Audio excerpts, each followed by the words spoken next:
Boa tarde a todos. Vamos iniciar então mais uma web conference da Apex.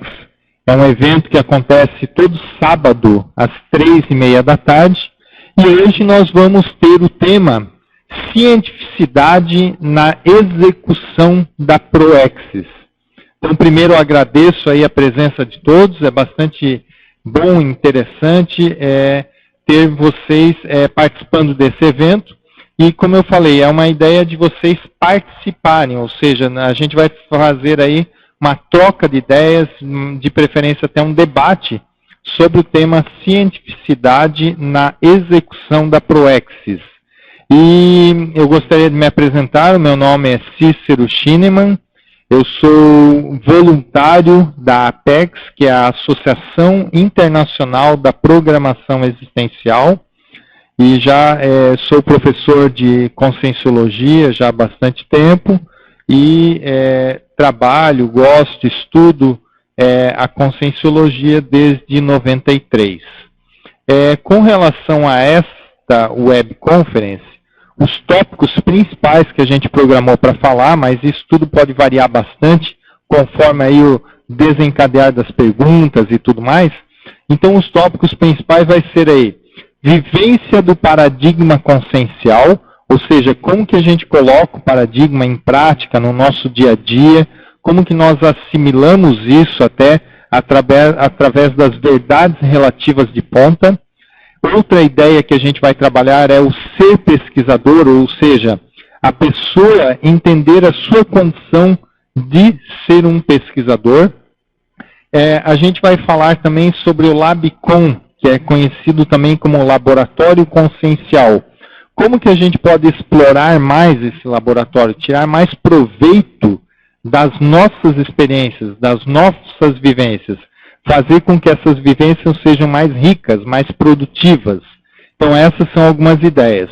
Outra questão também que a gente vai abordar nessa conferência é a relação com as gestações conscienciais, ou seja, as nossas produções mais significativas, aquilo que tem uma relação muitas vezes mais direta até com nossa programação existencial, ou aquilo que nós planejamos fazer, executar, desempenhar na nossa programação existencial. Tá? E também nós vamos falar aspectos relacionados à inovação na ProExis. Tá? Então, tudo isso são alguns temas aí que nós vamos estar conversando. E eu gostaria, claro, de deixar bem à vontade todos vocês, para vocês fazerem bastante perguntas durante a nossa web conference. Eu programei aqui uma série de slides em relação a esses temas ali que a gente comentou, mas eu sei também que não vai até ter tempo suficiente, muitas vezes, para a gente passar em detalhes todos os slides. E eu acho que é muito mais importante a gente trabalhar aí com um debate, fazer dessa web conference, trocar mais ideias. Isso costuma ser bastante positivo, produtivo.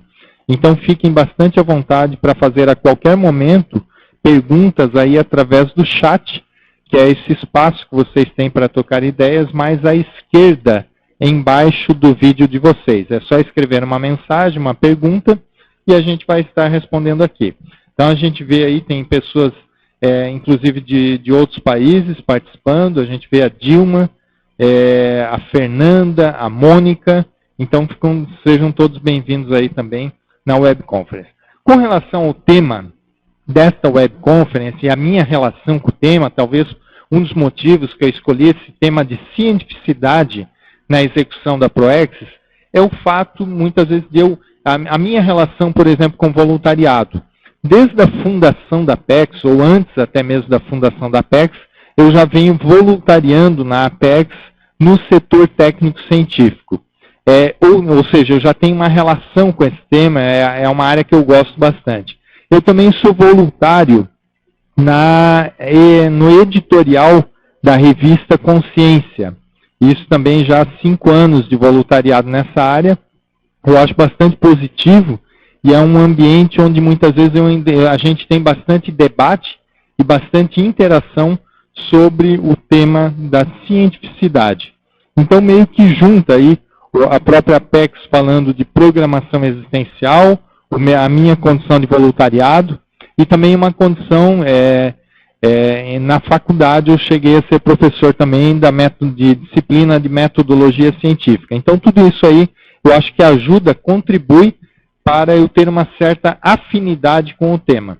Embora o material, as ideias que eu vou estar passando aqui, em sua grande maioria, eu busquei até na referência bibliográfica aí da própria Conscienciologia, então quase todas as ideias, eu peguei um apanhado de ideias do professor Valdo Vieira, de algumas das suas obras. Principalmente eu consultei o livro Projeciologia, nas sessões iniciais do livro, o livro 700 Experimentos, e Mega Pensenes Trivocabulares, e também a enciclopédia. Mas isso eu vou passar um pouquinho mais à frente, a gente vai ver isso aí com mais clareza. Então, antes de aprofundar no tema, primeiro vamos ter uma ideia, ou relembrar, ou trabalhar um pouquinho com a ideia da ciência em si e a cientificidade, o que a gente quer trabalhar com essa temática de hoje. Então, a ciência, ela está relacionada com um ramo de conhecimento sistematizado, como um campo de estudo ou observação e classificação dos fatos atinentes, né, a um determinado grupo de fenômenos e formulação de leis que os regem. E também outras, tem várias acepções para a ciência, uma delas também é a soma de conhecimentos práticos que servem a determinado fim. Esta definição até ela está um pouco mais relacionada com a afinizada, com a ideia que a gente quer passar aqui, depois com a relação com a cientificidade, que é o quê? A qualidade do emprego de uma postura mais científica. Ou seja, quando a gente coloca esse tema cientificidade na execução da ProEx, a ideia é a gente tentar pensar, refletir sobre a nossa própria cientificidade, o quanto nós estamos sendo científicos na nossa vida, com nossas posturas, com nossas ações, e de que forma até mesmo a gente pode qualificar a nossa postura científica. Que a gente vê aí que tem muita coisa que a gente pode estar aprendendo e desenvolvendo com relação a esse tema, ou mesmo a essas posturas. Aí a gente traz uma frase de Confúcio, ó, escolha um trabalho que você ame e não terá de trabalhar um único dia em sua vida. Claro que a gente fala que tem que trabalhar sim, né? É só uma frase que a gente está colocando, mas justamente é esse trabalho gostoso, o trabalho prazeroso.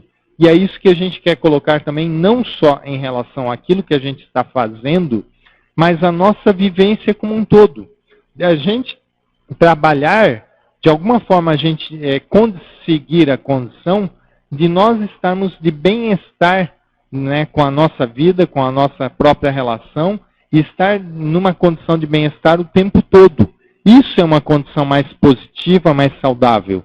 E a gente vê que uma postura científica pode contribuir muito com esta questão.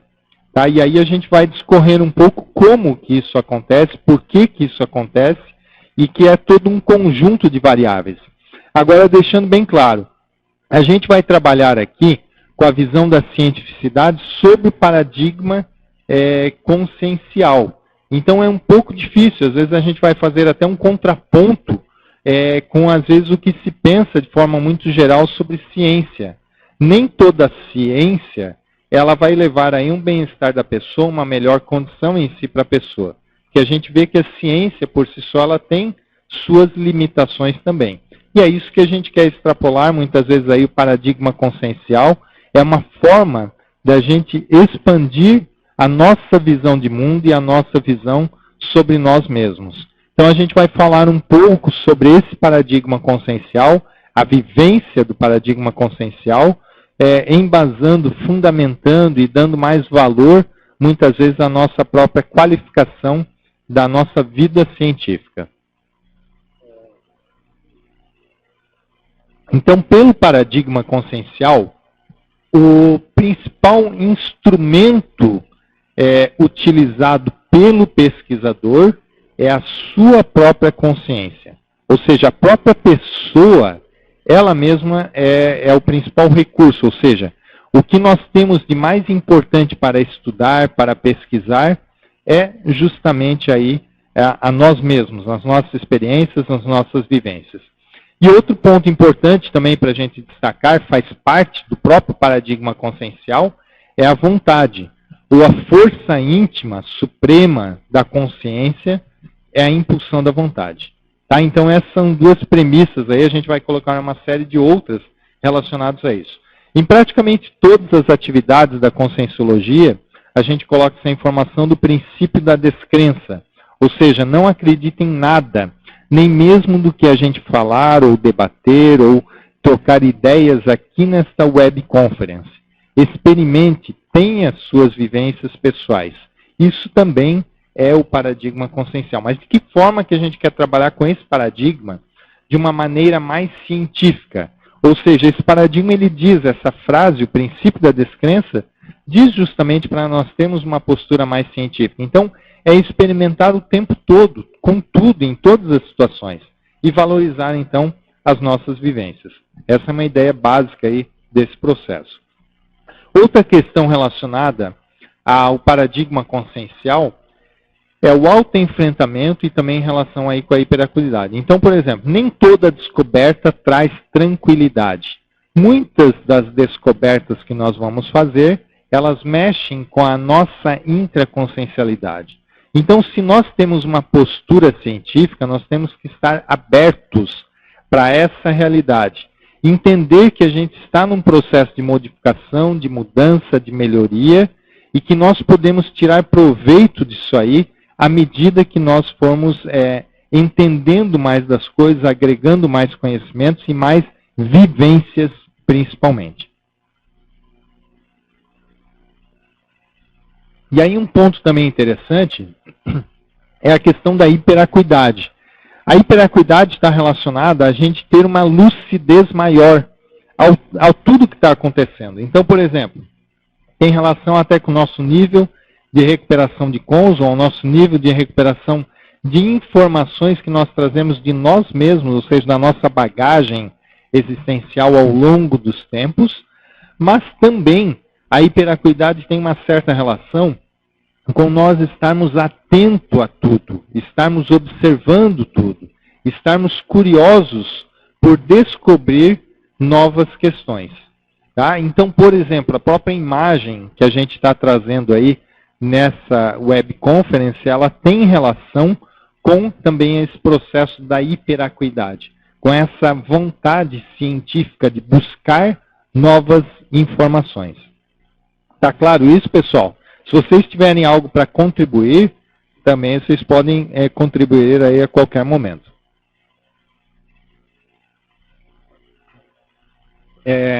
Um outro ponto que a gente quer comentar, nesse processo de vivência do paradigma consciencial,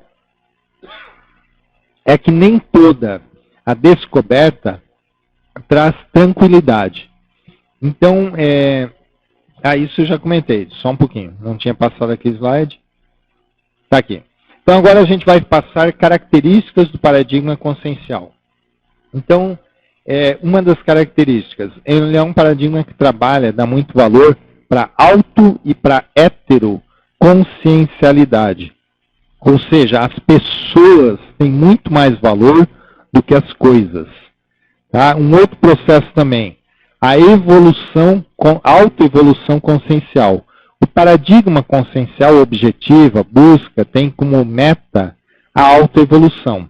Então, se nós estamos atrás de algum conhecimento, nós estamos buscando novos conhecimentos, esses novos conhecimentos, eles vão servir, vão contribuir para a nossa evolução consciencial. Dessa forma, a gente vai estar desenvolvendo, aperfeiçoando as nossas pesquisas. Um ponto também importante é a autoexperimentação persuasiva. Ou seja, aquilo que a gente vai aprender, aquilo que a gente vai experimentar, vivenciar, ela vai ser muitas vezes autopersuasiva. Ou seja, nós vamos entender novas coisas, nós vamos mergulhar em novos contextos a partir das experiências. E essas experiências, elas têm um valor, muitas vezes, muito mais rico do que muita teoria que a gente pode observar. Então, a nossa maior persuasão é através das nossas próprias ações. Tá? Seria aquilo que a gente fala também da teática. está muito relacionado aí a essa ideia. Um outro ponto que gostaria de salientar é a bioenergética autoconsciente. Isso tem relação com nós pensarmos e estarmos atentos à bioenergia que nos cerca, ou seja, nós somos um corpo não só físico, mas também nós temos um corpo energético. E além disso, o ambiente em que nós vivemos é todo um ambiente energético. Então essa lucidez, essa percepção, essa consciência de que nós estamos interagindo com a energia o tempo todo, isso é bastante relevante. Outro ponto também relacionado aí ao paradigma consciencial é a questão das causas extrafísicas nas pesquisas, ou seja, a relação com os parafatos. Então as pesquisas, elas são baseadas em fatos. Mas para um pesquisador mais atento, que está querendo buscar uma visão mais ampla do mundo, das coisas, é importante também levar em consideração os parafatos, ou seja, as ideias, as relações extrafísicas também, não só intrafísicas. Há uma relação também do paradigma consciencial com ideias originais, ou captação de ideias originais, com a cosmoética autoconsciente vivenciada, ou seja, com a prática de uma ética mais ampla, mais universal, pensando em que aconteça o melhor para todos, o tempo todo, e a pessoa vai pensar, junto com esse processo de ética também, um nível de assistencialidade maior. E aí a gente vê uma outra condição do paradigma consciencial, que é a holossomática. Por enquanto eu fiz uma listagem aqui em ordem alfabética, tá? Então a holossomática diz respeito ao quê? Ao conjunto, né? O holo, todos os corpos que nós temos. Então a gente tem aí um corpo físico, um corpo energético, um corpo das emoções, que a gente chama do psicossoma, e um corpo mais das razões, da elaboração mental, que é o corpo do mental soma. Então tudo isso está envolvido nesse processo de pesquisa, ou seja, quando a gente fala em aumentar a nossa cientificidade, é lidar melhor com todo esse conjunto, com esse arcabouço que nós fazemos parte, que faz parte do nosso contexto intraconsciencial. Tá? E aí a gente fala do laboratório que a gente já comentou, laboratório consciencial, depois a gente vai falar ainda um pouco mais nessa conferência. E o maxi-universalismo, é aquela pessoa estar aberta, estar atenta, não ter preconceitos a diferentes culturas, diferentes tipos de pessoas, características, e não só aquelas pessoas próximas a gente, mas pessoas que nós encontramos no nosso dia a dia, pessoas que nós, de alguma forma, conhecemos, e várias pessoas como um todo. Ou seja, a pessoa não restringir o seu universo de atuação. Outra questão aí relacionada ao paradigma consciencial é que trabalha muito com um modelo prático de vivência, que é o serenão. Ou seja, o serenão é como se fosse, em termos de experimentos, em termos de cientificidade, um exemplo até de atuação científica. E aí a gente, para nós desenvolvermos a nossa cientificidade, seria interessante o máximo possível nós tentarmos aí entender melhor, compreender melhor como é que é a vida, como é que é a prática, como é que é a atuação de uma pessoa, no caso aí desse modelo. Tem uma pergunta aqui, como lidar com os impasses, a perplexidade e os autoconflitos na frase do auto-enfrentamento? Então, a pergunta aí da Camargo. Então, vamos lá. A questão do autoenfrentamento, então, realmente, vão ter situações que podem ocorrer impasses e a pessoa pode se surpreender e certamente vai ter algum tipo de conflito, mas esse conflito aí a gente procura, no momento do autoenfrentamento, a gente trabalhar muito com aquilo que a gente chama de uma compreensão lúcida do momento evolutivo que está relacionado a uma crise de crescimento. Então, esse autoenfrentamento, essa crise de crescimento, ela pode gerar realmente essas questões todas que você descreveu, mas aí como então lidar com isso? Uma das coisas bem simples para a pessoa fazer é o seguinte, é tirar qualquer tipo de dúvida se é isso mesmo que a pessoa quer fazer ou não. Enquanto a pessoa tem dúvida, vai aumentar os conflitos. Então, como que ela vai, às vezes, trabalhar com força total se ainda tem um lado dentro da própria pessoa que quer ir para outro caminho? Então, às vezes, nesse momento de autoenfrentamento, se a pessoa pegar uma linha reta, mais contínua, sem dúvida, ela com ela mesma está claro aquilo para ela que é esse o caminho que quer seguir.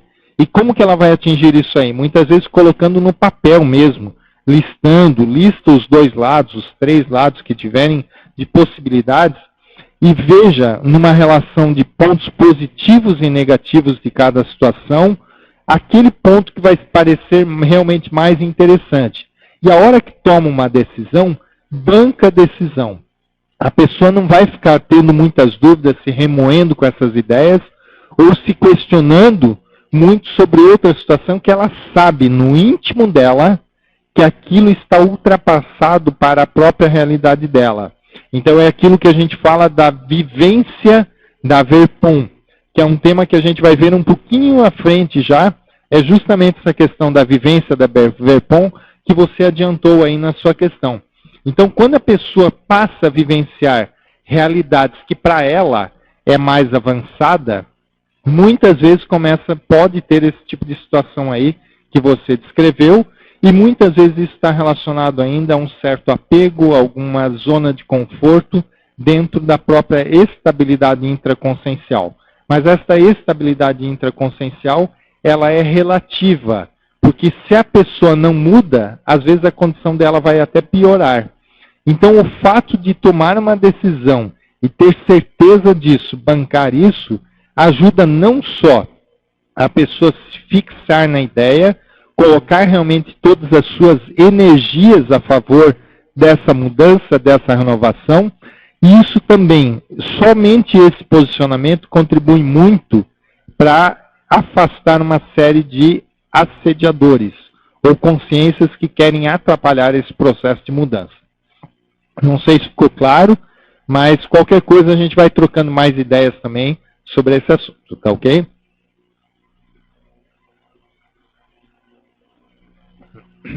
Outro ponto que a gente quer comentar é a questão da multidotação e interdisciplinaridade. Então é muito importante para o cientista, para uma pessoa com nível maior de busca de informações, com nível maior de busca de conhecimento, a pessoa trabalhar com várias disciplinas, não ficar estudando apenas uma única disciplina. Que às vezes a pessoa vai desenvolver as suas inteligências, as suas habilidades em N setores aí, em N áreas da vida. Então isso é muito importante. Outra coisa, também a pessoa desenvolver o próprio paracérebro, trabalhar com isso, buscar informações do paracérebro, reconhecer o paracérebro, trabalhar com projeções conscientes e uma série de questões nesse sentido. Então isso tudo é muito importante e relevante. Tá? Outros pontos aí que a gente quer comentar, ainda dentro do paradigma consciencial. Um ponto muito importante, básico do paradigma é o pensene, ou seja, o conjunto dos pensamentos, quer dizer, o pensamento, sentimento e energia. Esse pensamento, sentimento e energia, ele acontece o tempo todo, 24 horas com a gente. Então, a qualquer momento, a todo momento, nós estamos sempre pensando alguma coisa com um determinado padrão de energia e um determinado sentimento associado a isso. E isso tudo é muito relevante para a gente fazer pesquisa, ou seja, nós estudarmos qual é o nosso padrão pensênico, qual é o nosso mater pensene, qual é a nossa característica de pensenizar em relação a determinado assunto. Tá? Tem mais uma questão aqui. Ó. Para desenvolver o paracérebro, é só através da projeção lúcida? Tem como citar outros exemplos? Ah, tá ok, eu só passei um exemplo aí, mas a gente tem outras formas sim. Tá? A questão do paracérebro, na verdade, é assim.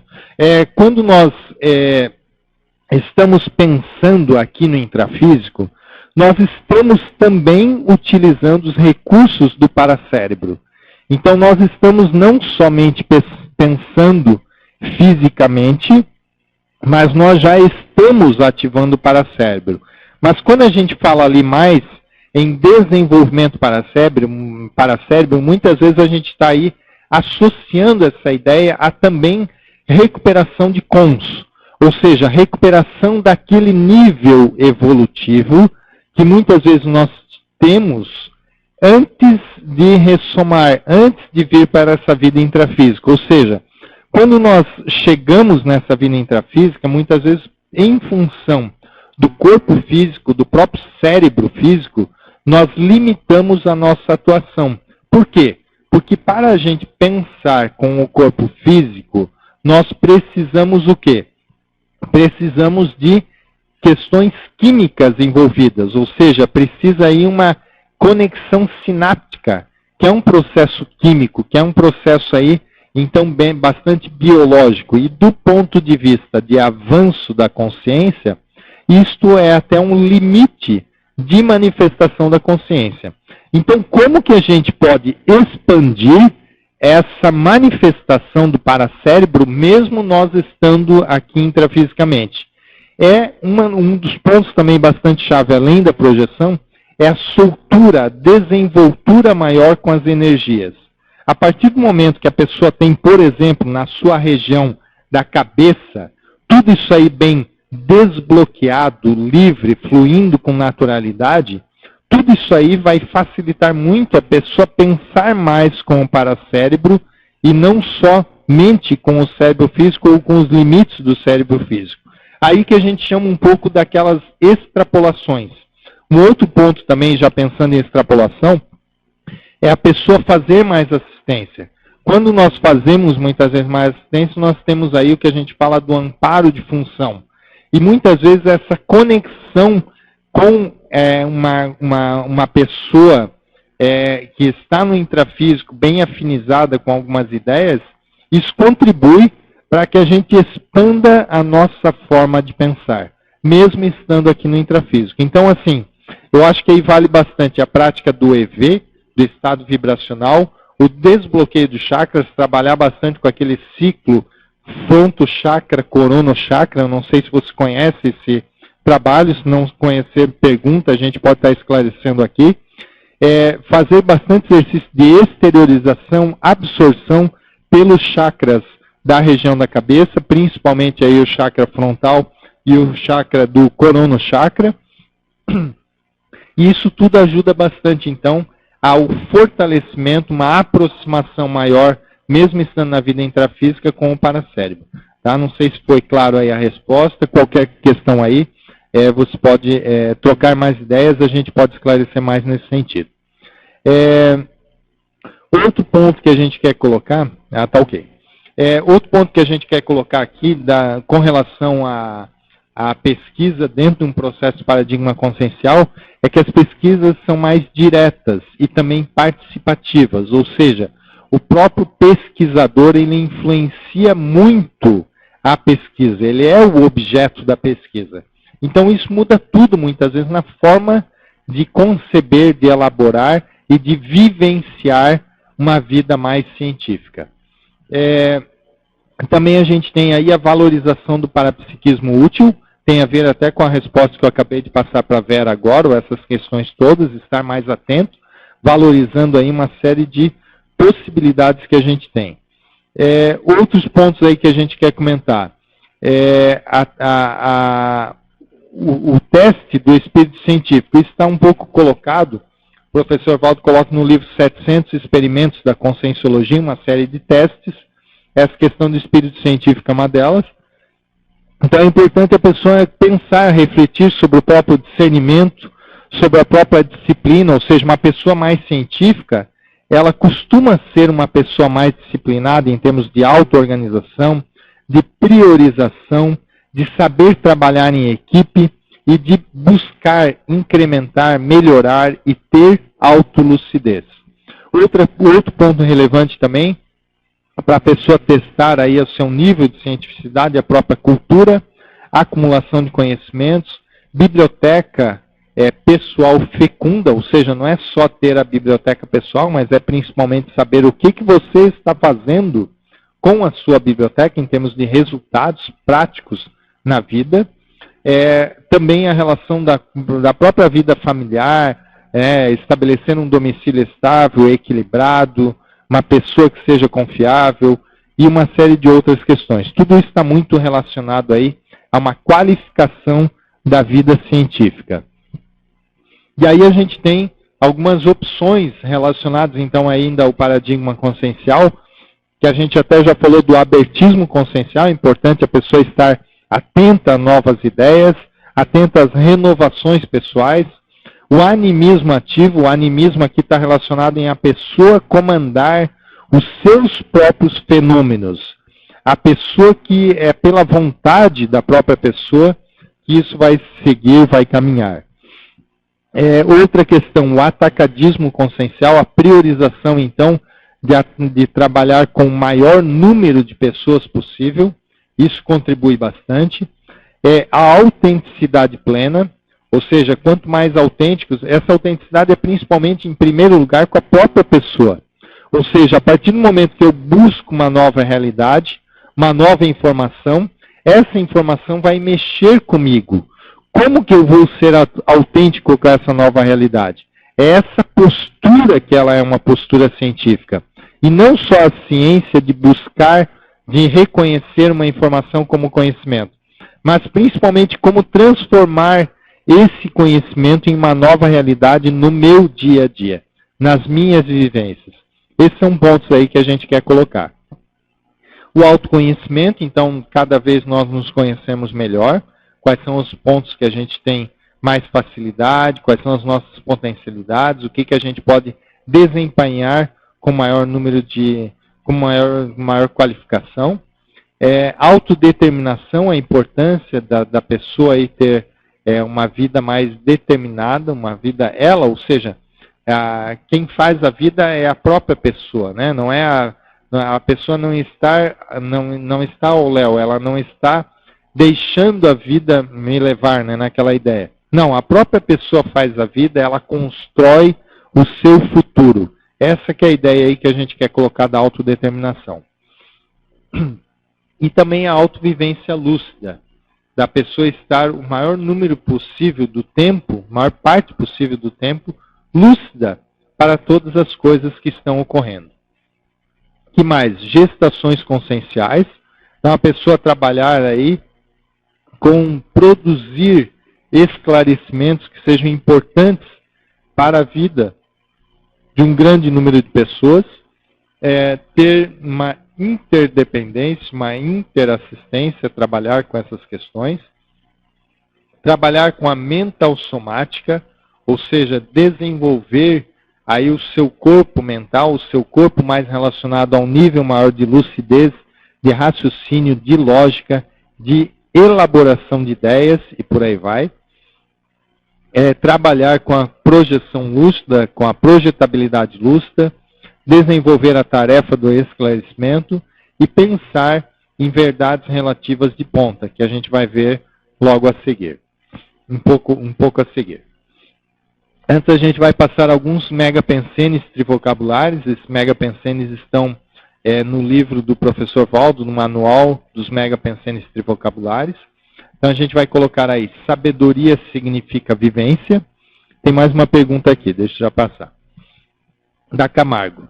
A serenidade é um megatrafor do serenão. Está correto? Perfeito. A característica, justamente o nome serenão, vem da palavra aí serenidade. Quais outros trafores do serenão nós, pré-serenões, podemos desenvolver? Então vamos pensar o seguinte, Camargo. Quando a gente fala na questão do serenão, um dos megatrafores dele é a assistência. E aí a gente, pela assistência, eu acho que a gente consegue pensar de maneira muito fácil a uma série de outros trafores que a gente pode desenvolver. Então, por exemplo, a potencialidade da assistência energética que a gente é capaz de desenvolver. Ou seja, por exemplo, quando nós instalamos o estado vibracional e exteriorizamos esse estado vibracional, até onde atinge esse estado vibracional? a quantas pessoas, né, a quantos metros de distância, ou qual distância nós conseguimos atingir um nível maior, então, de assistência, um nível de qualificação das energias através do nosso estado vibracional. É uma questão. Um serenão, às vezes, ele consegue, com as suas energias, envolver, às vezes, um continente inteiro, dependendo da mobilização que ele está fazendo com as energias. O quanto nós estamos caminhando nesse sentido? Essa seria uma questão bem importante. Outro ponto, também bastante relacionado, a questão do universalismo, a questão de pensar um número maior, uma maior parte do tempo em assistência, ter predisposição assistencial, realmente arregaçar a manga e qualificar a nossa assistência. Então é por aí, a Dilma está complementando, desse segredo é doar-se. Seria esse doar-se com lucidez, com discernimento, trabalhando o seu próprio desenvolvimento. Então essa doação é uma doação lúcida, não é uma doação por si só, ou seja, é uma doação qualificada. Ao mesmo tempo nós estamos nos qualificando para aí sim fazer essa doação. Isso o tempo todo, é um processo contínuo e detalhe, cada vez mais rápido, que no processo de evolução a pessoa vai entendendo que evoluir é, digamos assim, algo importante, algo necessário para a consciência. Então a tendência, quanto mais lúcidos nós estamos, a gente vai querer acelerar o nosso processo evolutivo. Então aí é justamente isso aí, né? A Dilma complementou, partindo do autoconhecimento. Então é esse autoconhecimento e autoqualificação. Tá? A gente coloca junto aí essa palavra. Então aí reúne uma série de questões. Então por aí a gente começa a pensar um monte de ideias que a gente pode aproximar aí de Holopensene dos serenões. Tá? Não sei se ficou claro. Claro que aí nesse processo a gente falou só coisas guarda-chuvas, ou seja, muito amplas. Dá para mergulhar a fundo em cada ponto, em cada questão mais específica, para a gente expandir essa nossa manifestação. Tá ok? Se ficou alguma dúvida, por favor, Camargo, você pode aí complementar. Continuando nas ideias do Megas Pensenes, também nós temos aqui, eu vou ler alguns só, não precisa ler todos, alguns vocês estão lendo. Eu posso fazer o seguinte, se vocês tiverem dúvidas ou queiram aprofundar alguns temas, vocês mesmos podem solicitar mais informação, da forma como a gente tem feito até agora. Tá ok? Então, um dos mega pensantes que quero colocar ali é: não basta viver. O que isso quer dizer? Que a gente tem que, ou podemos fazer mais do que simplesmente viver. Nós podemos vivenciar, nós podemos fazer a nossa vida, construir a nossa vida. Isso é bastante importante. Aí eu queria colocar dentro desse processo do paradigma consciencial alguns exemplos aí que a gente traz. Por exemplo, os exemplos de vivenciar os holopensênis, da pessoa desenvolver a sua cientificidade a tal ponto de que ela, naturalmente, quando entra em um novo ambiente, uma das primeiras coisas que ela faz é perceber o holopensene desse ambiente. E não necessariamente só quando entra, antes de entrar, já pode perceber isso aí. Então isso tudo faz parte aí de uma vida mais científica. Tem algumas questões aqui. Então deixa eu ver aqui. A Mônica, né? Então a Mônica da Camargo. Essa fase intensa de autoconhecimento, consequente abertura consciencial, pode ser facilitada quando as figuras, os arquétipos e as tramas que surgem no nosso inconsciente são analisadas. Estudadas durante o momento evolutivo em que nos encontramos. As crises existenciais parecem ser diárias, pois estamos nos confrontando com reciclagem contínuas que determinam nossa evolução. Que técnicas desenvolver para potencializar a compreensão desses fenômenos e permitir um melhor aproveitamento cognitivo? Indica a leitura das duas obras básicas do Jung. É o processo de individuação, né, e explana de maneira prática essas crises existenciais, e o homem e seus símbolos, né, The Red Book. Se alguém quiser aprofundar esse assunto, pode entrar em contato comigo. Tá ok. Então a gente agradece aí a contribuição da Mônica, né? E a gente coloca, claro, tem uma série de outras ferramentas aí de autoconhecimento. A gente vê aí, por exemplo, tem várias ferramentas de conscienciometria e até mesmo da consciencioterapia, são bastante interessantes até para a pessoa vivenciar várias realidades do seu mundo intraconsciencial.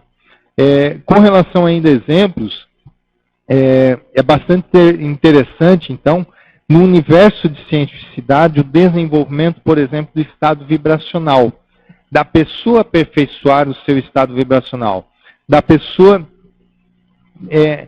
não só experimentar o estado vibracional, mas a pessoa principalmente também entender como é que é o seu processo de desenvolvimento com o desenvolvimento do estado vibracional.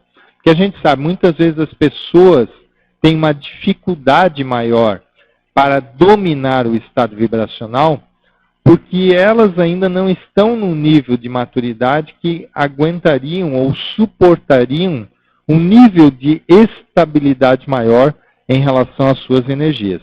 É aquela pergunta anterior também, relacionada aí ao processo do serenismo.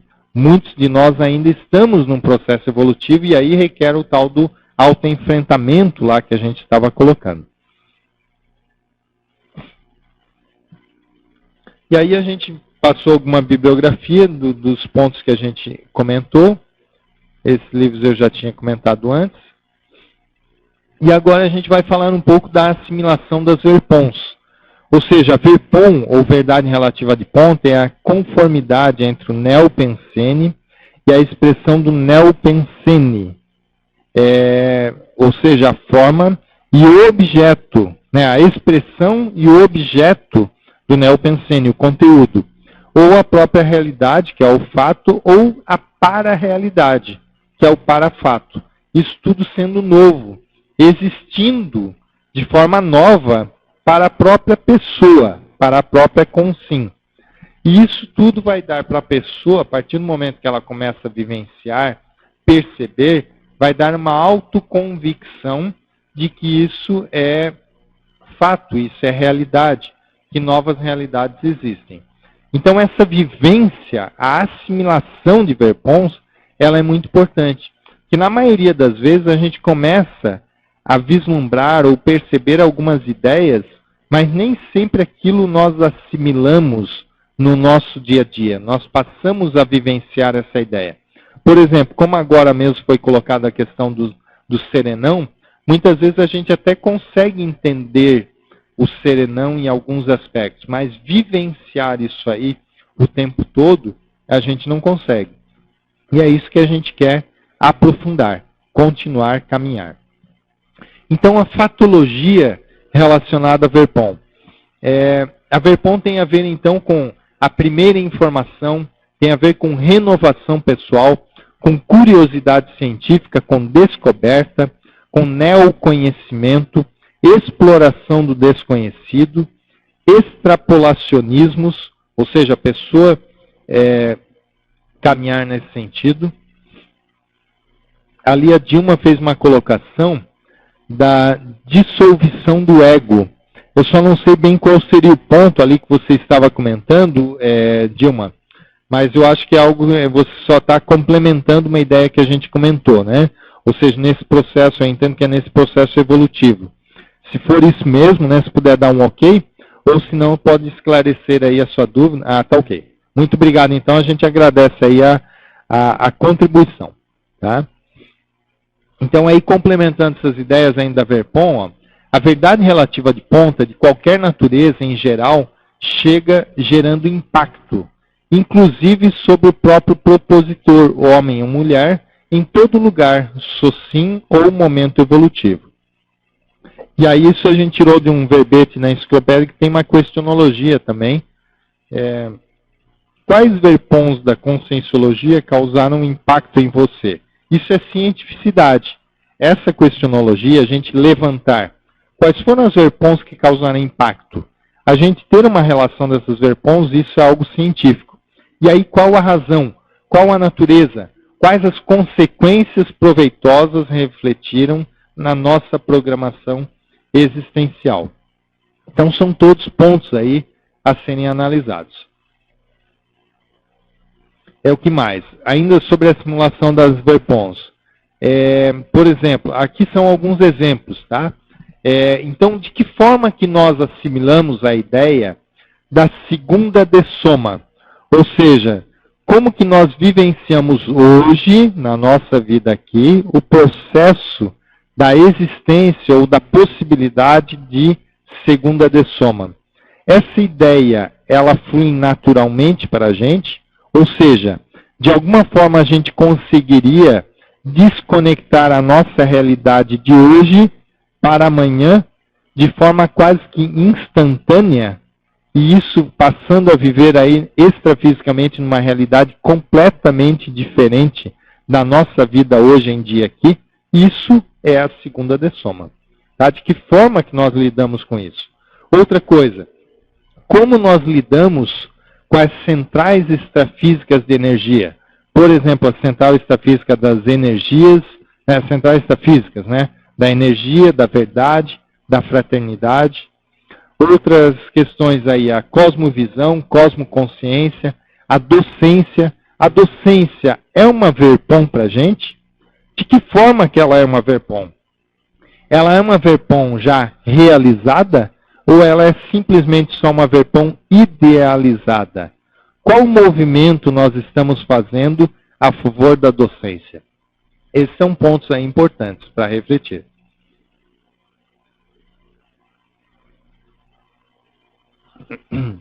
Outra questão, o epicentrismo consciencial. A pessoa bancar mais as coisas.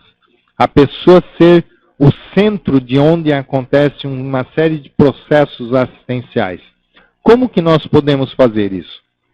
E como nós podemos desenvolver também o estado da consciência contínua? São várias ideias aí, a gente só colocar algumas mais ainda para a gente refletir sobre as VERPONs. Então vamos lá. Gestações conscienciais ou mega GESCONs. Estamos preparando as nossas gestações conscienciais? Estamos a caminho da mega GESCON? Outro ponto, a holomaturidade. Nós estamos desenvolvendo a nossa maturidade de forma integral? A Bruna fez um comentário. Explique melhor sobre a central extrafísica da verdade. Quando se fala dessas verdades, em que sentido e abrangência? Não consegui ainda entender, né? Não consegui entender esse ponto. Ah, tá ok, Bruna. Eu vou colocar aqui dentro da... Também eu tenho uma certa limitação em termos de vivências, de acoplar diretamente com a central extrafísica da verdade, mas vou procurar, claro, que esclarecer aí essa ideia. As centrais extrafísicas como um todo, elas são, digamos assim, quase como pontos extrafísicos ou locais extrafísicos de uma concentração maior de ideias relacionadas a diferentes holopensenes. No caso das centrais relacionadas à verdade, elas têm uma relação muito clara, muito direta com ideias de vanguarda. Então, quando se fala em que sentido é abrangência, né? Então, por exemplo, praticamente aí todas as ideias mais avançadas, mais de top, aquelas ideias mais à frente, digamos assim, do nosso tempo em termos de vivência, muitas vezes elas começam a ser organizadas, desenvolvidas, praticadas e intensificadas enquanto verdades em centrais extrafísicas. Nesse caso aí, no central extrafísica da verdade. Então, a central extrafísica, a partir do momento que a gente começa a ter uma afinidade maior com a central, nós vamos ter uma capacidade maior para resgatar, para buscar, para fazer conexões com ideias mais avançadas. Então, é esse que é o processo. Então, aí em que sentido e abrangência? Eu diria que ela tem uma abrangência muito ampla, a partir do momento que a gente está envolvido com pesquisas num nível maior em termos de vanguarda evolutiva, num nível maior de profundidade do nosso nível de lucidez e de maturidade. É nesse sentido que eu entendo as centrais extrafísicas. Eu não sei se era essa mais específica aí a sua questão em termos aí da abrangência, Mas a gente pode considerar, então, a central extrafísica da verdade como sendo aí um holopensene muito rígido, muito sólido, muito favorável ao acesso, ao contato, à percepção e à relação com ideias avançadas em termos aí de verdades. Por isso que são verdades, mas sempre pensando, verdades relativas. Em um processo de ciência, nunca a verdade ela é absoluta. Mesmo em centrais extrafísicas, essa ideia aí é que são verdades relativas, ou seja, no nosso momento evolutivo. Tá ok? Ainda falando então de Verpons, nós temos aí a importância da quantidade e qualidade, ou seja, não só quantidade, mas a qualidade também é bastante importante, e claro que também a quantidade. A gente não vai fazer um negócio, às vezes, que só atenda uma determinada pessoa. A gente vai procurar a construir algo que seja favorável ao número maior de pessoas. A cientificidade também em relação à GESCOM, a gente consegue perceber de forma mais clara também em relação à própria intermissibilidade. Ou seja, o quanto nós vivenciamos aqui aquilo que nós vivenciávamos em nosso curso intermissivo. Nós aceitamos ter tido um curso intermissivo, claro, para quem teve curso intermissivo, né? Não seria uma pergunta generalizada a todas as pessoas. Mas aquelas pessoas que fizeram curso intermissivo, admite curso intermissivo, admite que fez, ou se alguém não fez, admite ou tem interesse em fazer um curso intermissivo, isso tudo é positivo. Outra questão aí ligada à cientificidade é a questão de tornar-se o maior número possível de vezes isca lúcida, ou seja, da pessoa perceber a entrada em sua psicosfera, que ela está buscando consciências mais desequilibradas, para juntamente com o seu processo mais equilibrado, fortalecer essa consciência e contribuir para a assistência. Esse seria o processo aí da isca lúcida, e atuando com bastante energia em todo esse processo. A realidade do macrosoma, a realidade do paramicrochip, todos esses pontos aí são algumas das verpons que a gente pode trabalhar para assimilar. A policarmalidade, ProEx, Complexo, Morex, a teoria dos serenões, que a gente já falou até um pouco antes, a telepatia, ao consciencies, a TENEPS, a OFIEX e a realidade do voluntariado ativo, produtivo, né, esclarecedor a muitas pessoas. Então, a Bruna também, uma pergunta, a gente vai ver, a Vera também tem interesse. A questão do paramicrochip, eu indico também a leitura de um verbete da enciclopédia. Ele está disponível para download. Eu até vou ver, se possível, alguém que está acompanhando, se conseguir... mas no site ele não vai dar o link, desculpa. Mas vocês podem acessar o site da Tertúlia, www.tertuliaconscienciologia.com ou .org, agora .org, e lá vocês têm o download de verbetes. Um dos verbetes que tem lá é justamente para microchip, e seria interessante acompanhar para ver a leitura. Mas claro que eu já vou passar alguma informação a mais aqui. Centrais da física de verdade, quando fala... tá. Não consegui entender esse ponto. Sim, agora... tá. Desculpa. O que seria para microchip? Tá?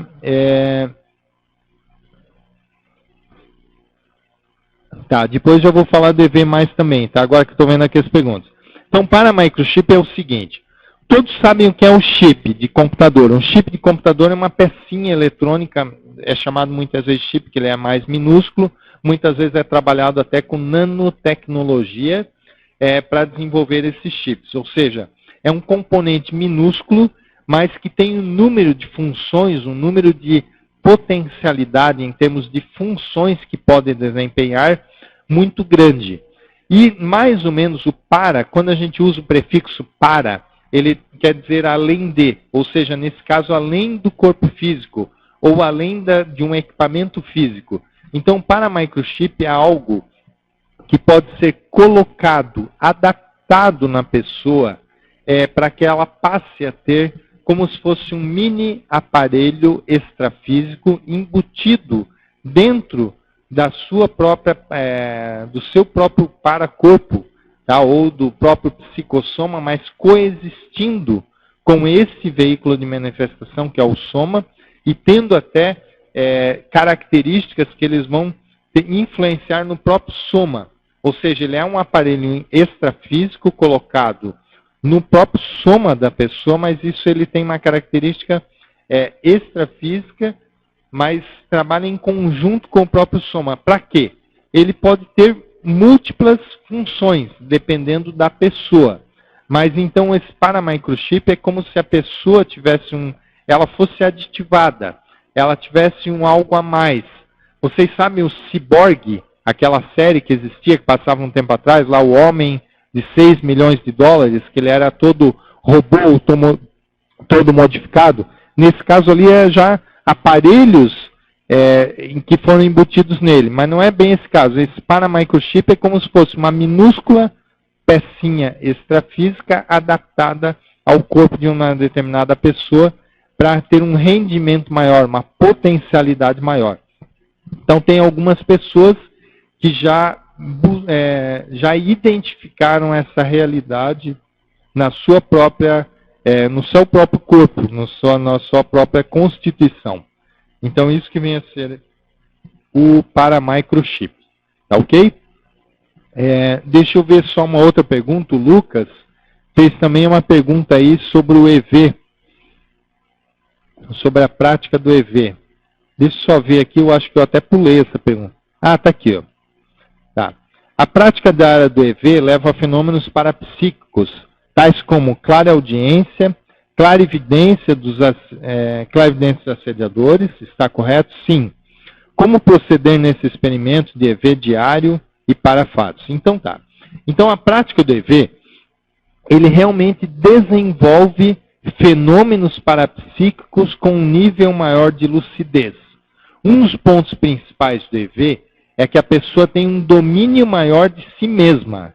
Tá? A pessoa fica mais lúcida para a sua realidade. A pessoa tem uma desenvoltura maior com o corpo energético.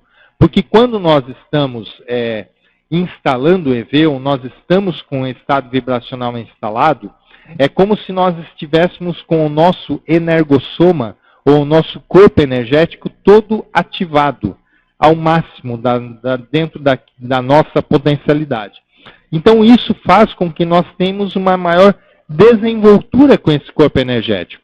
E essa desenvoltura é que é necessária para a gente desenvolver uma série de fenômenos parapsíquicos, como a Camargo colocou na sua questão. Então, por exemplo, para a gente desenvolver a projetabilidade lúcida, ter domínio do EV ajuda e muito, porque o processo de descoincidência ele é um processo, primeiramente, de descoincidência das energias. Então, isso é importante. Para desenvolver a clarividência, ele é um processo trabalhado basicamente com as energias do frontochakra. A partir do frontochakra, muitas vezes nós desenvolvemos aí a clarividência. Mas a clarividência não é só dos assediadores. É clarividência de realidades multidimensionais como um todo. Então a clarividência é a visão extrafísica. Então nós vamos perceber mais os amparadores, nós vamos perceber mais as energias extrafísicas, nós vamos perceber mais os ambientes extrafísicos. Então uma série de outras visões extrafísicas nós podemos desenvolver. E a chave disso, claro, é o próprio treino da clarividência e o estado vibracional também. E aí, complementando a pergunta, como proceder neste experimento de EV diário e para fatos? Eu acho que a postura, então, científica, justamente o tema que a gente está colocando aqui, é bastante importante nessa prática do EV. Então, por exemplo, como qualificar o estado vibracional? O ideal é que cada pessoa tenha não só a ideia da quantidade do estado vibracional que está praticando, mas como qualificar o estado vibracional. Então, estado vibracional, existem várias técnicas para aplicar, para instalar o estado vibracional. A técnica mais comum, mais difundida, é aquela onde a pessoa circula as energias do alto da sua cabeça até os pés, e depois volta a circular dos pés à cabeça, e vai intensificando esse movimento num ritmo mais rápido, controlando muitas vezes esse movimento, até um ponto que ele chega a instalar o estado vibracional. Essa é uma das técnicas mais difundidas, então, para a instalação do estado vibracional. Mas então, como proceder? Depois que instalou o estado vibracional, a ideia é a pessoa intensificar esse estado vibracional e ter mais dinamismo com o estado vibracional, ter mais ação. O que vai fazer com o estado vibracional? Exteriorizar o estado vibracional para um número maior de pessoas. Então, tudo isso aí é bastante positivo. Tá? Então, a pessoa dominar, controlar e trabalhar mais o estado vibracional. E a pessoa vai vendo os resultados. Eu diria aí, nesse caso de maiores experiências, como proceder com esse experimento de EV, é a pessoa ir vendo os resultados em si mesmo, como que a pessoa está em termos de bom humor, em termos de homeostase, em termos de saúde mesmo física, como que está em termos de energia, como que a pessoa está em termos de potencialidade energética, como que está em N situações. Tudo isso aí é bastante favorável, então, em termos de experimentos em relação a estado vibracional. Eu agradeço aí a pergunta até do Lucas, que eu tinha passado mesmo aí essa pergunta do EV, e aí a gente agradece aí a atenção.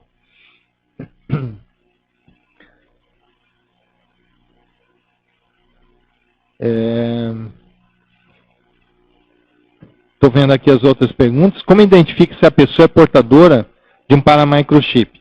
Bom, isso é bastante difícil saber. Em primeiro lugar, a própria pessoa vai perceber isso aí, mas ela teria que ter, claro, que um nível de parapsiquismo um pouco mais avançado para ter essa percepção.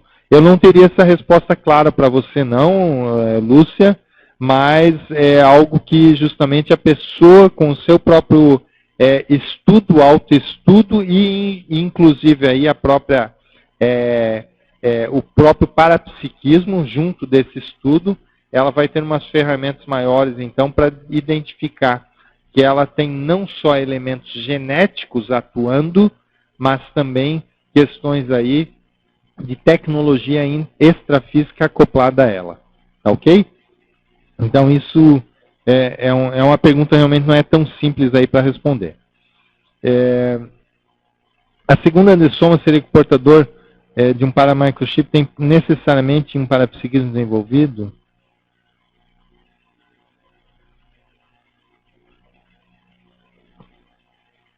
Tá, eu vou retomar aqui a pergunta que nem eu li até. O portador de um paramicrochip tem necessariamente parapsiquismo desenvolvido?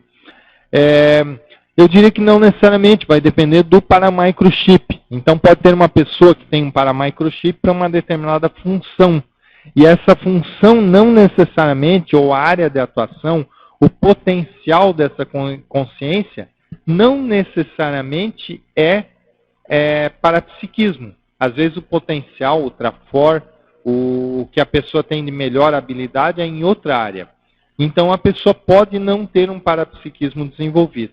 Agora, normalmente, há uma relação maior entre o uso de paramicrochip com uma pessoa que está com um processo maior de ativação do seu parapsiquismo em função da assistência às outras pessoas. Tá? Que o paramicrochip ele é um recurso avançado em termos de tecnologia e, claro, se a pessoa tem no próprio corpo uma desenvoltura, no próprio corpo não, digamos assim, na sua estrutura consciencial tem uma desenvoltura maior com o parapsiquismo, fica mais fácil, ela é mais maleável, ela tem uma aceitação maior de elementos extrafísicos para atuar em conjunto, mesmo estando numa vida intrafísica. Então a pessoa não é tão casca grossa, ela tem uma vivência parapsíquica maior, e isso facilita caminhar por aí com tecnologias extrafísicas. Então isso tem uma relação. Então eu diria que não é em todos os casos, não é um pré-requisito, mas tem uma relação, parece bastante óbvia aí, de uma questão com a outra. Uma outra questão, Faço EV diariamente, mas quando estou sentado, não sei se a energia deve dobrar e ir pelas pernas ou desço com a energia direto para os pés, como se estivesse de pé. A dica aí, Ednelson, você trabalha, você pode passar, fazendo aí as energias passar pelas suas pernas mesmo, tá? Como se ela fosse dobrar um pouco. Mas também, nesse momento da dobra, por exemplo, do joelho, não precisa ser uma dobra exata ali dos 90 graus. Corta um pouco o caminho, faz um atalho. A energia ela é maleável a esse ponto. Então, claro, você não vai descer uma linha reta, por exemplo, da tua cabeça para os pés, como se fosse numa única linha reta da cabeça para os pés, mas ela acompanha, porque o seu energossoma, a tendência, ele está envolto no seu soma. Então ele acompanha praticamente o formato do seu soma, mas não tem necessariamente nesse processo aí de instalar o EV, de passar pela dobra da perna, entende? Ou seja, pode fazer um misto nessa questão. Eu acho que nesse caso seria o ideal. Mas normalmente faz aí acompanhando o formato de como está o seu soma. Porque o seu energossoma vai estar nessa condição também. Mas com a aceleração das energias, esse processo fica até depois secundário. Porque depois tanto faz se você está sentado, se você está em pé. Para quem está dominando o estado vibracional, vai fazer isso aí com uma certa facilidade, independente de se a perna, ou seja, o fato da perna estar dobrada não é para impedir em nada o estado vibracional. É mais uma questão de condicionamento. Tá? Se a pessoa não está, não tem preconceitos ou conceitos preconcebidos em relação a isso, ela vai instalar com uma certa facilidade.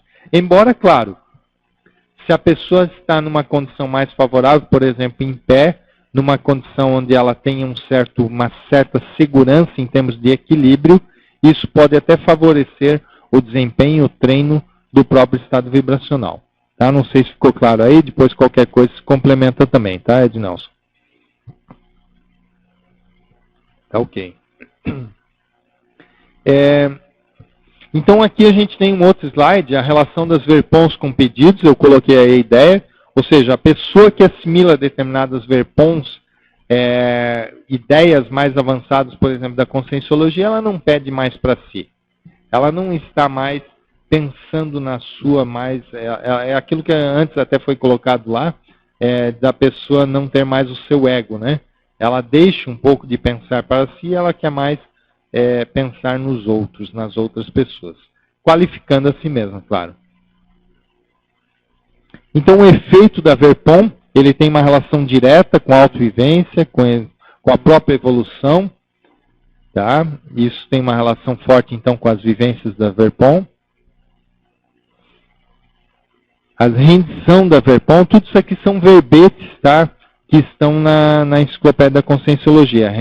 A rendição às Verpons.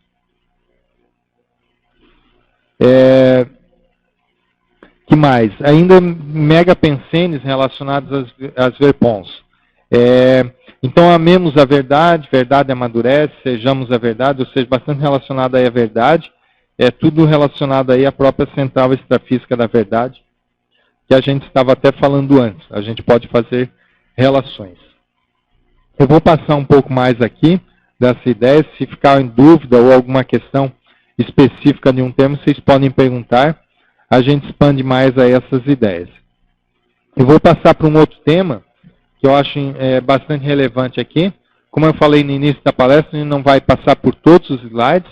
Eu vou passar por alguns que sejam mais relevantes daqui para frente, porque a gente teria aí muito material para passar, mas a gente vai limitar a apresentação até em 1h30, então até às 5 horas. Então, a questão de ser pesquisador.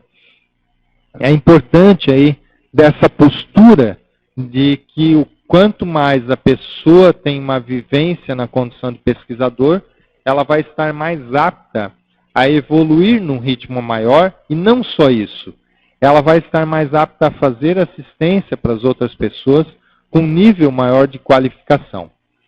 Tá? Então, aí alguns pontos aí do ponto de vista da ciência, ou seja, conhecimento, o desinteresse em termos econômicos, financeiros, pelos novos conhecimentos, ou seja, é bastante importante a postura de um pesquisador estar isento de ganhos financeiros. Isso contribui muito para a sua isenção no processo de pesquisa. E aí, características, então, do conhecimento científico, o que a pessoa pode desenvolver: abertura, acumulação de conhecimentos, análises, reanálises, clareza, comunicabilidade, dependência de verificação, métodos, uma série de questões aí. Eu vou passar alguns outros: explicitação, precisão, não em todos os casos, né? A gente vai ver, em algumas situações, a precisão ela é relativa, ou seja, nem tudo a gente consegue uma precisão de forma tão objetiva ou tão simples de passar como são as pesquisas aí quantitativas. A gente vai ver em seguida até um paralelo aí da pesquisa quantitativa e a pesquisa qualitativa. Falar sobre a predição. Vamos voltar ali. A predição da pessoa justamente assim. Quando a pessoa está... não estava nesse exemplo. Bom, a predição é quando a pessoa, num processo de pesquisa, ela vai não somente entender uma realidade, mas através de entender melhor uma realidade, ela começa a entender melhor o que pode vir pela frente. Então, por exemplo, uma pessoa que ela tem uma série de vivências. Quando nós estamos colocando aqui a cientificidade, viu, Dilma? Ela tem uma relação muito forte com vivências, com a pessoa ter experiência de vida, com a pessoa não somente viver, mas ela ter ali, enriquecer as suas vivências com a sua percepção, com a sua análise, com a sua atividade. Então, um dos objetivos da ciência é justamente isso, da pessoa ter uma certa predição sobre as coisas, ou seja, o que está por vir, a partir de determinados acontecimentos, ela consegue ver que tal situação é possível. Ou seja, a partir de analisar o comportamento, por exemplo, de determinadas pessoas, ela pode ver que uma outra pessoa pode ter um comportamento muito parecido àquelas outras pessoas que ela já tinha visto antes, ou em situações diversas, ou com ela mesma. A predição do que pode acontecer com a própria pessoa.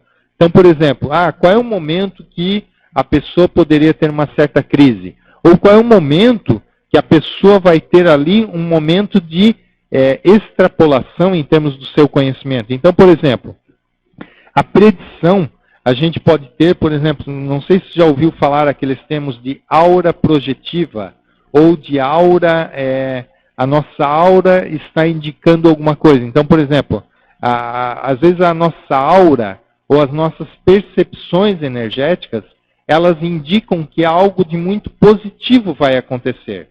E isso a pessoa consegue entender. Tá? Não sei ali...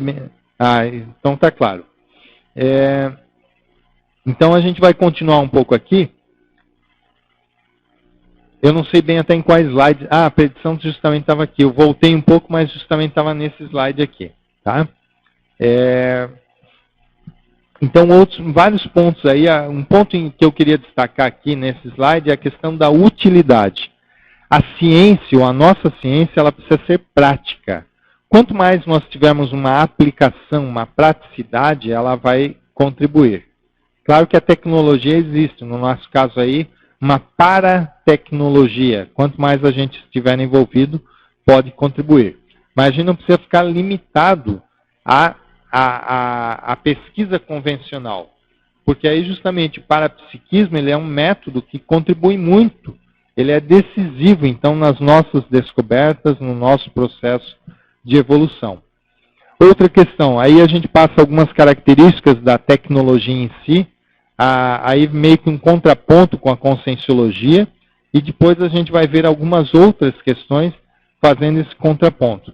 Tá? Tem uma questão aqui da Mônica: se o parapsiquismo está em pleno desenvolvimento nos últimos anos e é bloqueado abruptamente, poderia ser considerado acidente de percurso em decorrência do atual estágio evolutivo da CONSIM, seria um heteroassédio, sinal de heteroassédio? Poderia ser um autoassédio em decorrência de fobias? Olha, em termos de possibilidades, eu diria que todas essas questões são possíveis. Agora vamos tentar analisar quais seriam aí as mais prováveis, tá? Então, por exemplo, como você comentou, o parapsiquismo que estava em pleno desenvolvimento nos últimos anos. Aí tem que ver de que maneira que você entende esse desenvolvimento. É um desenvolvimento lúcido? É um desenvolvimento com resultados assistenciais? É um desenvolvimento de parapsiquismo que vinha sendo só o parapsiquismo ou vinha em conjunto com esse desenvolvimento parapsíquico uma renovação intraconsciencial, adquirindo um maior nível de lucidez, um nível maior de maturidade? Tudo isso aí faz parte para a gente analisar essa questão do desenvolvimento. Já colocou, desenvolvimento mais assistencial. Então aí, muitas vezes um certo bloqueio, perfeito, muitas vezes um certo bloqueio do parapsiquismo, ele pode realmente pode ter relação com determinado assédio, mas em muitas situações, um certo bloqueio temporário, ele pode estar relacionado também a pessoa estar partindo para um novo patamar. Então, mesmo estando aí um processo de renovação, de total reciclagem, de fazer assistência, às vezes a pessoa vai está no momento de ajuste, de equilíbrio, de estabilidade para conseguir atuar depois num patamar um pouco diferente. Então, isso é possível. Se a pessoa estava num desenvolvimento do parapsiquismo num ritmo acelerado e não percebeu o assédio, então é provável que não tenha assédio, tá? Porque se a pessoa estava já com um parapsiquismo maior, e ela vai ter aí a percepção de um heteroassédio, tá? Ou seja, se a pessoa já vinha com um processo de parapsiquismo, a detecção de heteroassédio começa a ficar mais fácil. É só ver o que está acontecendo com ela e vai saber se pode ter assédio ou não. Então, eu até descartaria, talvez, essa dúvida. Se a pessoa estava, tem uma predisposição parapsíquica maior, a tendência ela superar esse processo. Ou a pessoa não está querendo ver que é um assédio e assumir que é um assédio. Prefere ficar na dúvida. Não é o teu caso, tá? Eu só estou colocando assim, aproveitando a questão de forma geral, tá? Ou seja, existem casos em que a pessoa, no íntimo, se ela for fazer um nível de reflexão maior, ela vai perceber que pode ter assédio no caso dela. Mas prefere jogar uma série de outras variáveis e não assumir aquela condição que às vezes pode ser um traço mais imaturo da pessoa. E a outra questão aqui, em decorrência de fobias. Sim, algumas fobias podem estar relacionadas, justamente isso que eu estava falando antes ali, da pessoa querer assumir um novo patamar, da pessoa assumir uma nova realidade. E às vezes isso trava um pouco a pessoa, porque pode dar um pouco medo isso, um certo receio, um certo desconforto, ter que vivenciar de uma maneira, às vezes, completamente diferente, no nível de maturidade maior, no nível de disciplina maior, no nível de atuação mais intenso em todas as situações que ela está fazendo. Então isso também pode acontecer, tá? Agora sim, é muito difícil, cada caso tem um caso, não, é o tipo da questão que não daria para generalizar. É muito difícil generalizar uma situação desse tipo. Tá? O Ed Nelson. O parapsiquismo não deixa de ser uma tecnologia intraconsciencial funcional? Perfeito. Eu acho que aí eu concordaria com essa ideia. O parapsiquismo ele é intraconsciencial. Ele é um tipo de tecnologia. A tecnologia vai ser mais quando você emprega. O parapsiquismo tem várias tecnologias associadas, tá? Então, é um conjunto todo de tecnologias que você pode empregar. E o funcional justamente vai colocar em prática. Nesse caso aí eu coloco, tá? BIT, Mônica. Ok? Então, vamos em frente. O aspecto, aqui uma frase de Isaac Asimov, o aspecto mais triste da vida de hoje é que a ciência ganha em conhecimento mais rapidamente e que a sociedade em sabedoria. aí esse contraponto justamente que eu estava falando, né? Ou seja, o ideal é que a gente desenvolva o nosso lado de sábios, né? O nosso lado de maior lucidez em termos das nossas ações, do nosso conhecimento teático. Tá? E é justamente a gente vê aí a própria ciência com limitações em N aspectos. Tá? Eu vou passar aqui alguns slides, vou colocar só umas fotos aqui. No caso, essa aqui. Ó. Tá, ó. Edifícios inteligentes, telefones inteligentes, carros inteligentes, eletrodomésticos. Não seria melhor investir mais em educação e ter gente inteligente? Essa seria uma questão. Tá? Outro ponto aqui também, ó. Uma outra ideia. Ó, o garotão lá falando, né? Tem um netbook, MP3, tem um pendrive, iPad. Pai, o que vocês usavam na escola? Aí o pai simplesmente falou, né? A cabeça, filho.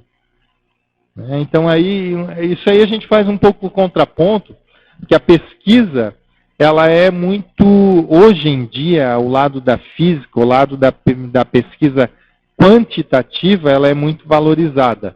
Eu vou até passar um pouco rápido aqui, porque a gente tem outros slides que a gente vai priorizar, mas aqui é uma ideia das fases da pesquisa quantitativa, em paralelo aí com a pesquisa qualitativa, que a gente vai ver no outro slide.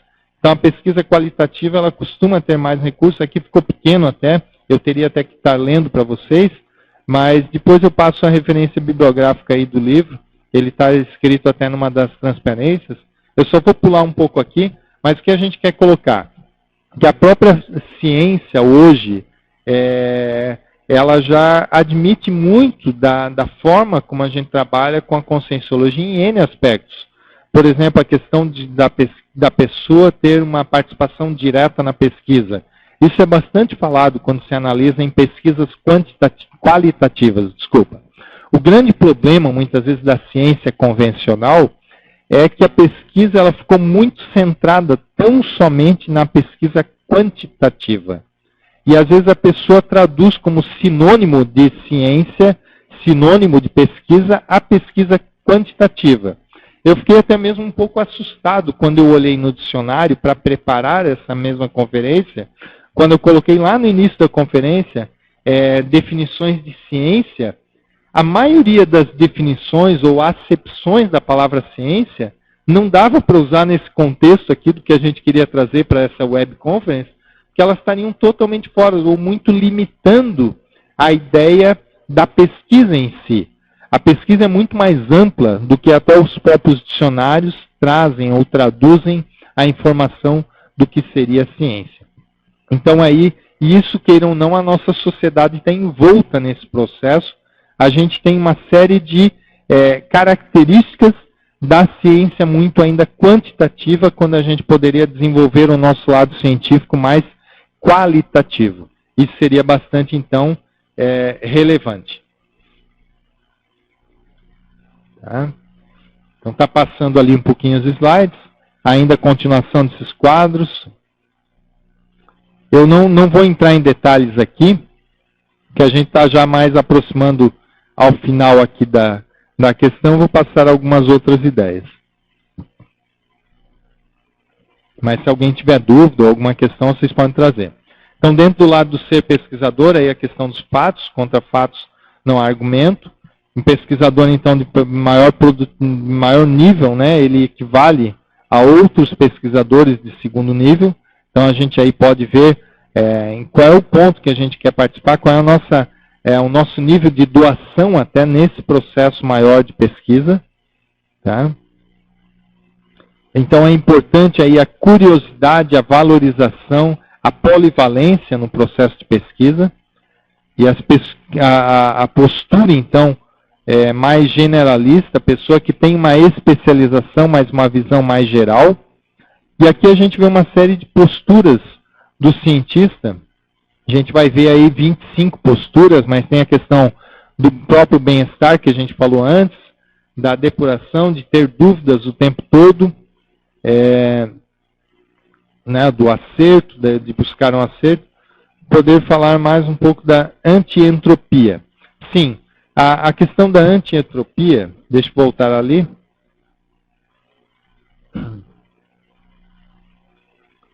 Só voltando no slide da antientropia para a gente ver ali o contexto que estava falando.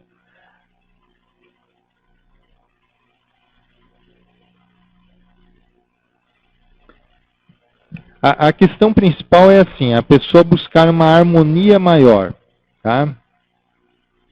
Tentando localizar aqui, ainda não estou lembrando qual era o ponto que está, mas já chego lá, tá, Dilma? Um pouco mais avante. Está à frente, então. Então já vou lá.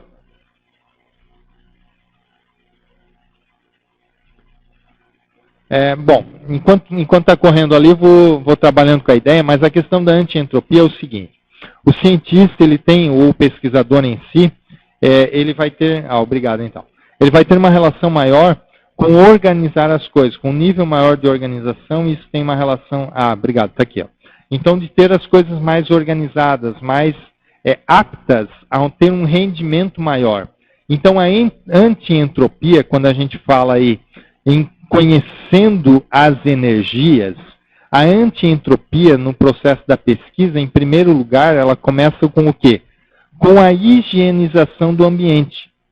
A pessoa joga as energias, limpa o ambiente, ela vai ver se esse ambiente tem consciências que são desfavoráveis do trabalho, ela vai procurar fazer assistência a essas consciências, ela vai ver a sua organização do trabalho, se está sendo favorável ou não, ela vai ver se as coisas estão fluindo, se está mais fácil para fazer o trabalho. Então, é um nível de organização que a pessoa pode ter para ter um nível maior de rendimento, um nível maior de produtividade, um nível maior de qualificação das ideias, um nível maior de, até mesmo aquilo que a gente estava falando antes, o acesso às centrais extrafísicas. Tudo isso aí, ele só vai ser possível se a pessoa tiver um ambiente menos entrópico, um ambiente mais organizado, mais homeostático, mais homogêneo, mais assistencial. Essa que seria a ideia, tá ok? Não sei se era mais ou menos a tua dúvida, mas esses são alguns pontos, tá ok? Então, ainda posturas, né, do cientista, verbação, a questão da teática, a questão da reflexão, refinamento. Aí são vários pontos, então, que os pesquisadores podem pensar. Otimizações, aqui a gente pode falar aí a importância dos contatos, a importância de trabalhar com heterocríticas, de buscar novas ideias, de pensar. Uma coisa muito importante é a pessoa pensar. A pessoa não só ficar parada em relação às ideias, mas principalmente pensar. Tá? Eu só vou caminhar alguns slides aqui, e aí a gente vai caminhando já para o final. Eu só vou passar uma outra ideia depois desses megapensenes. Aqui tem um ponto, o último megapensene ali. Quem pesquisa, publica. Então, o pesquisador, ele é alguém que compartilha as suas experiências, os seus achados. Então, é muito importante a produtividade do pesquisador.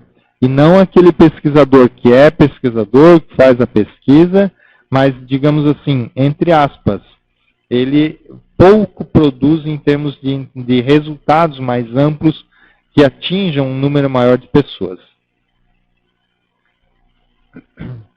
Isso, o professor Valdo coloca bem essa questão aí em tertúlias. Para quem acompanha as tertúlias, sabe todo esse incentivo aí que o professor Valdo faz em relação às publicações e tudo mais. Aí tem a questão do LabCom, tem uma frase, por exemplo, do Einstein, falta tempo, a falta de tempo é desculpa daqueles que perdem tempo por falta de métodos. Essa questão dos métodos é um ponto justamente que vai contribuir para menos entropia. Se a pessoa tem um roteiro de pesquisa, se ela tem uma organização na pesquisa, a pesquisa tende a ser mais qualificada. Tá? E aí a gente tem outros pontos, eu vou só puxar numa outra ideia aqui, eu vou avançar um pouco, vou voltar, só para passar do 3 slides aqui que eu quero passar no finalzinho, e aí a gente já está fechando.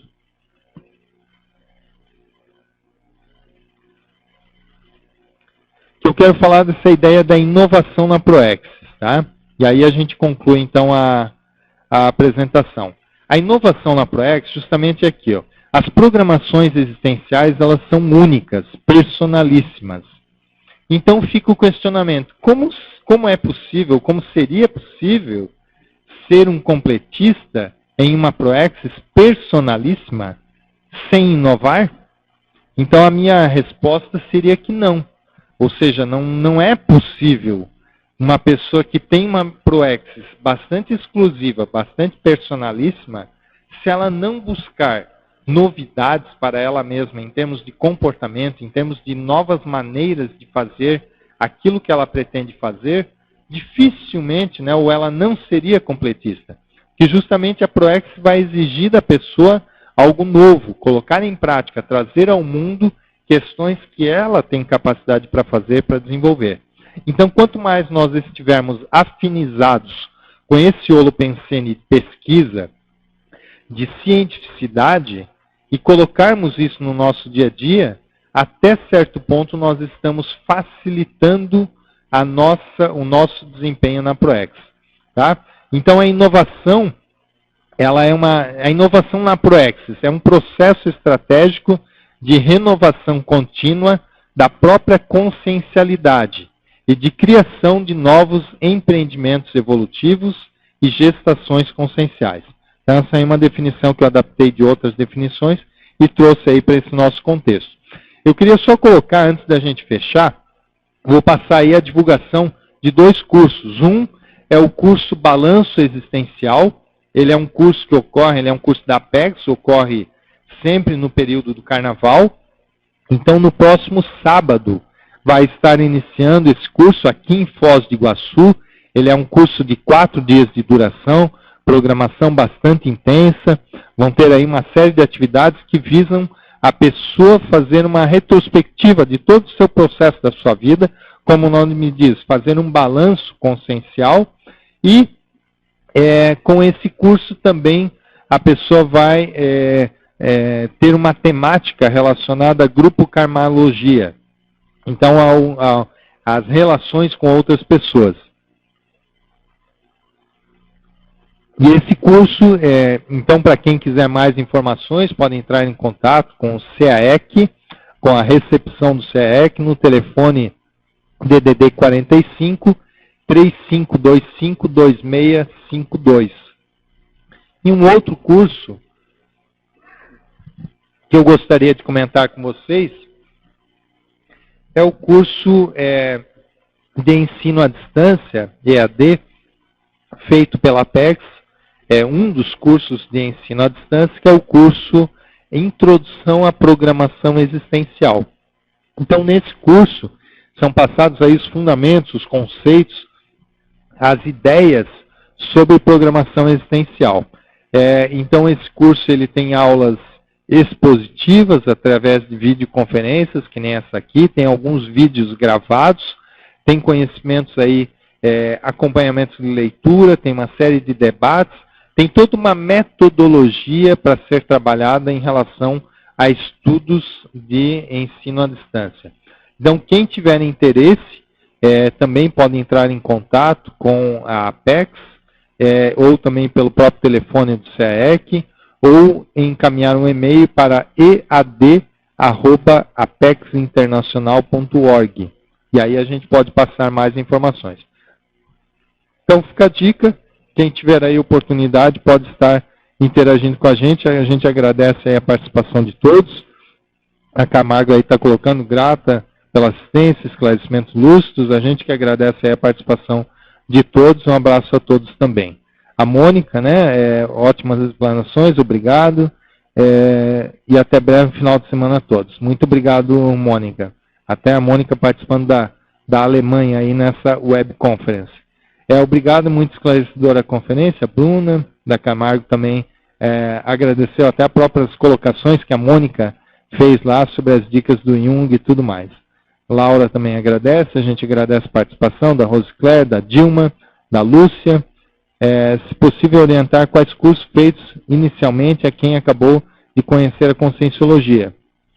E, Lúcia, são vários cursos que a gente pode recomendar. Um deles é esse mesmo que a gente está passando aí, esse curso EAD, da Apex, que é um curso introdutório, Introdução à Programação Existencial, e aí mesmo em Curitiba, junto ao IIPC, você pode ver os cursos, mas um dos cursos então que o IIPC ministra aí em Curitiba é o CIP, tá? Que é um curso de introdutório aí a projeciologia. Tá? Então esse curso seria indicado aí para você, ou o CIP ou o CPC, que é curso daí de introdução à projeciologia e conscienciologia. Tá? Então fica a dica, ou esse curso então EAD, ou esse curso aí junto ao IIPC em Curitiba. Tá ok, Lúcia? Qualquer informação, se não encontrar, vocês podem fazer contato também com a Apex aqui, a gente pode passar mais detalhes para você. Então a gente agradece aí a todos. Ó, o Lucas aí comentou que fez o CIP e recomenda também. Muito obrigado então. Então, pessoal, um ótimo final de semana a todos, ótimas mudanças aí nas suas vidas, uma vida bastante científica, com muita produtividade e desejo a todos aí sucesso em seus empreendimentos, em suas realizações na programação existencial. Uma boa tarde.